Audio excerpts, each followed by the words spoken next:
dikenai tindak pidana lain, yaitu tindak pidana menghasut. Pasal 160 KUHP yang sudah ditentang juga oleh Abdul Fikar Hajar, ahli hukum pidana, harusnya ya berlaku kausalitasnya, ada sebab dan akibatnya. Karena pasal itu berisi soal penghasutan. Dan orang yang terhasut kemudian melakukan tindak pidana. Kalau ini rasanya tindak pidananya kan tidak ada. Yang ada adalah sekali lagi pelanggaran administratif, pelanggaran protokol kesehatan yang menurut Prof. Mahfud MD Menko Polhukam tidak bisa dipidana. Jadi pasal 160 yang ancaman hukumannya 6 tahun itu juga rasanya ya dari perspektif saya juga mengada-ada. Jadi proses yang terjadi pada Habib Rizik ini seolah-olah dipaksakan agar yang bersangkutan ditangkap, ditahan.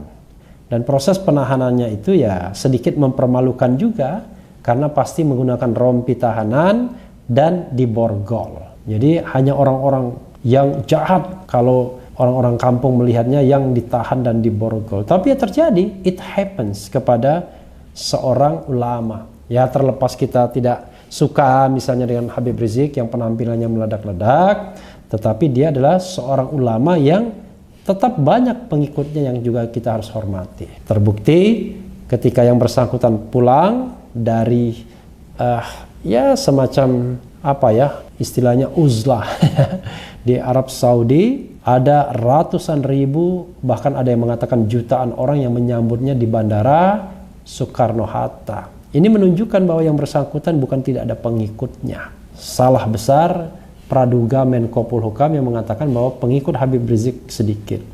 Dan ketika diperlakukan tidak adil, bukan tidak mungkin dia akan muncul terus sebagai tokoh yang akan membesar, terus membesar. Jadi sobat era sekalian, tidak bisa dimungkiri ya, proses hukum terhadap Habib Rizik ini penuh dengan nuansa politiknya, penuh dengan nuansa non-hukum yang harusnya tidak boleh dalam melakukan proses penegakan hukum. Toh kalaupun dianggap sebuah pelanggaran, pelanggaran tersebut bisa direkonsiliasi. Pertama, diperingatkan, tanpa diperingatkan pun ternyata Habib Rizik sudah membatalkan semua kegiatan yang pastinya akan mengumpulkan banyak massa dan potensial melanggar protokol kesehatan. Sudah dibatalkan semua. Dia umumkan dalam pidato peringatan 212 yang juga saya hadir secara virtual, tapi hadir di tempat, tapi tempat yang berbeda dengan Habib Rizik menyampaikan pidatonya. Dan dia juga patuh membayar denda 50 juta rupiah, denda terbesar yang pernah dikenakan kepada kerumunan. Jadi apalagi? Bahkan dia harus kehilangan pengawalnya 6 orang yang hingga saat ini masih misteri apakah dibunuh, dibantai, ataukah karena tindakan pembelaan diri oleh aparat keamanan.